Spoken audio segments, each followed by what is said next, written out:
This is the Tan Talk Radio Network. Did you know that your physical health plays a big role in your mental health? Healthy minds and healthy bodies go hand in hand. The problem for many is finding the time and getting the results they want. X-Force Body is perfect for people with busy schedules, with a mission to inspire you to become leaner, stronger, and in the process healthier. X-Force Body coaches will encourage, motivate, and inspire you through every workout, helping you achieve the results you desire. Learn more about X-Force Body at the grand opening of their new location in South Tampa on May 8th from 5 to 7 p.m. For more information, visit www.xforcebody.com.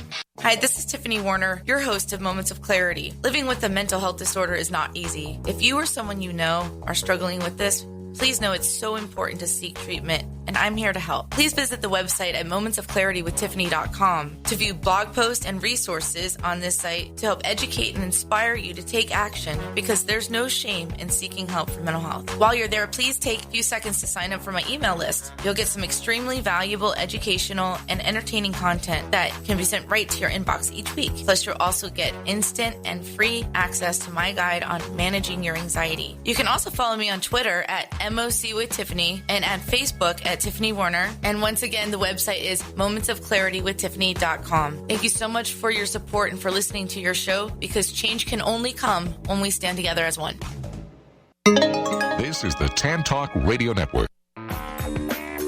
We are back to Moments of Clarity with Tiffany Warner. To join in the discussion, call 866-826-1340. Now, here's Tiffany Warner. Hey, welcome back. If you're just tuning in, this is Moments of Clarity. My name is Tiffany Warner. I'm a licensed mental health counselor, and I'm your host. And today we're talking about symptoms of autism. Did you know that 1 out of 59 children have autism? And I don't think it's even known about as much as the awareness and the knowledge of it is not where it needs to be when 1 in 59 children are affected. And with me today is Patrick McGurk. Welcome back. Yeah, What's that? Wait, hold on a second. I want to welcome callers to call in 866-826-1340. 866-826-1340. My guest today was diagnosed with autism about 5 years ago, and he is being very brave and courageous to talk about what it was like for him, and that so we can understand it more. And if you want to join that conversation, show support, ask questions, 866-826-1340. I'm sorry, Patrick. Welcome back. What were you saying? Hi. Yeah. So, but you know, those kids grow up into adults, and then when we talk about adults with autism or autistic adults, the services for us are kind of a joke. Like, I just gotta say it. The services for us, if we don't get our foot in the door, the services aren't there for us. So, if it's not early onset. A lot of people are afraid to get their child tested because they don't want the label. But then, just like what you just said, it brings up a very valid point that as adults, if you don't get the early diagnosis, then what do you do? Yeah, and unfortunately, when you're a '90s kid, a lot of '90s kids fell through the cracks because the diagnostics just weren't there in the early to mid 2000s like they are now. And so you have an entire generation of people being diagnosed with autism who don't know what to do because they feel lost and they're confused by their new diagnosis. And I talk to a lot of adults who don't know where to turn because all the services are pretty much geared towards kids. Right. So I always got to bring up adults when anybody talks about autism, because we're kind of like I don't know if you call it a silent generation, but nobody really thinks of us.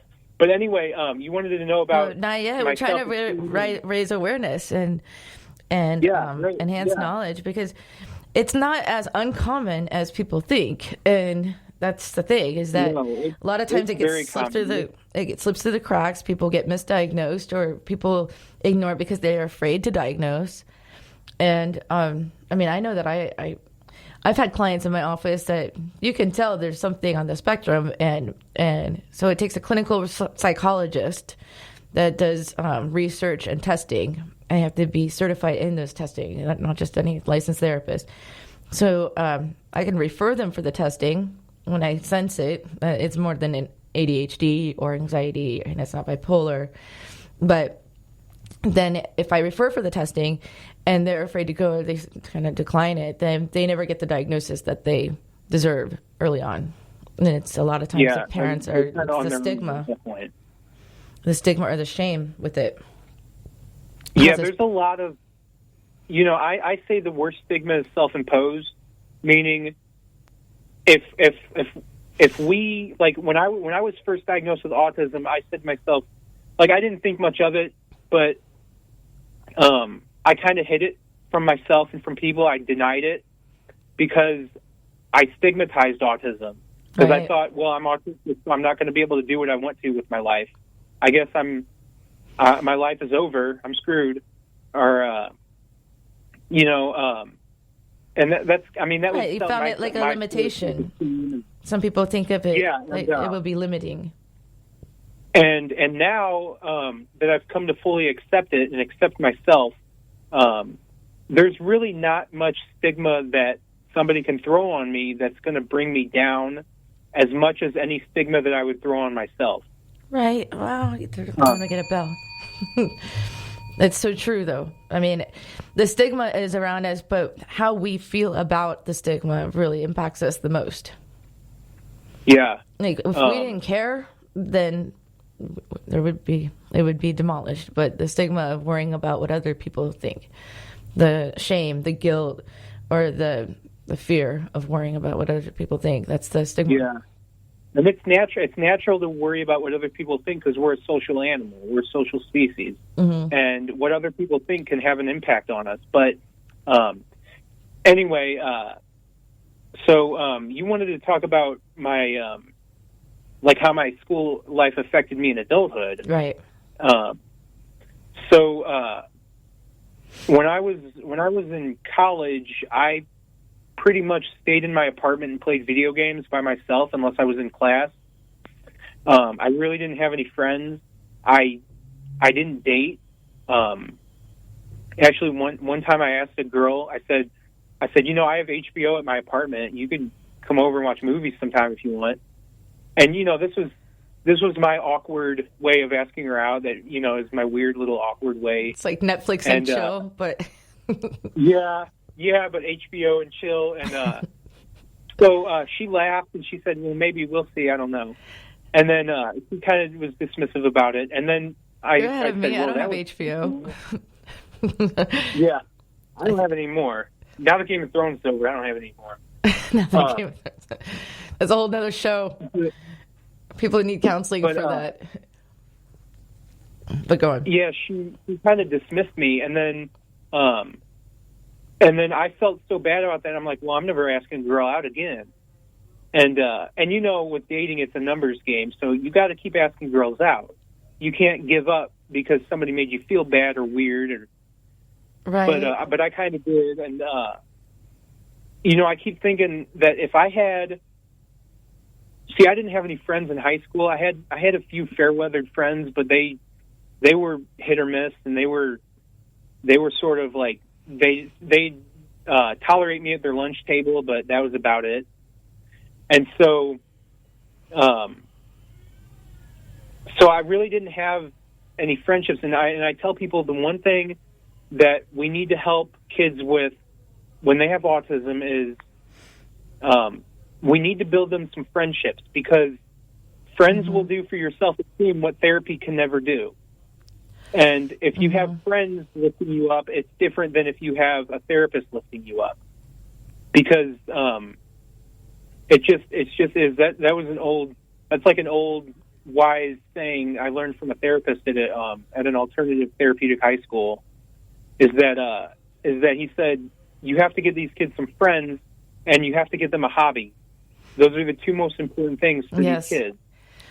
And for them to understand it's like how we were saying about the label before was just, there's a lot of parents that don't want to have their children tested or labeled because of the stigma, but understanding how to communicate with people that are just explaining sarcastic remarks, explaining humorous stuff when everybody's laughing, knowing that someone might not understand it socially in the same manner.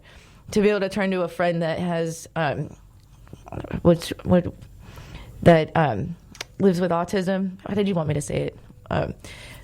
I'm just going to say it. Okay. Yeah. But to be able to sit there and go, okay, well, we weren't making fun of you. What we were saying was this. And just to be able to explain it so they're like, oh, okay. Like that it's, because it's a different perception on humor and sarcasm. And sometimes it could come across as bullying because if you imagine if a room, you probably have experienced this, a room full of people laughing at something and you don't understand what it is, and then you automatically would assume it's probably you if you're the only one not laughing. You internalize it. Yeah. Right. And then, that was me. Like I would be the butt of a joke and not understand I was the butt of a joke sometimes, and then try to be these kids' friends anyway, and then they would shoot me down, and then my little world would crumble. And so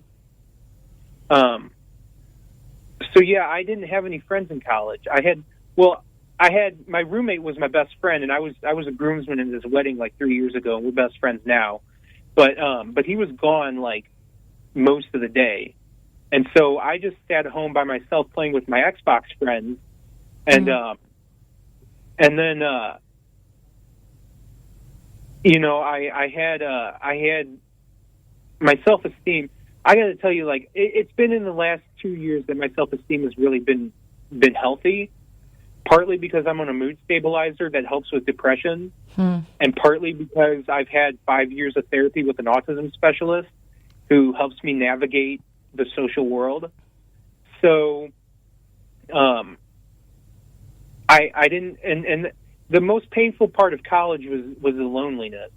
And then I became addicted to pornography because I didn't have a girlfriend. I didn't have anybody to, do that stuff with. And that was hard for me to sort of get over.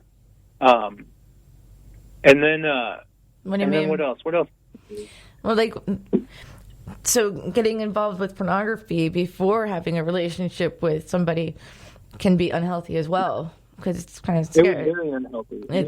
If that's how you learn about sex and stuff like that, a lot of times it's very elaborate and probably scary for someone that doesn't know what it's really like. Yeah, and it was just a dopamine release because it was pretty like what am I trying to say? It was hard on me because I didn't know what to do to get out of it. I just knew that I wasn't dateable, or I thought that I wasn't dateable. I thought I was unlovable. So then I had a nervous breakdown in February 8th, 2014.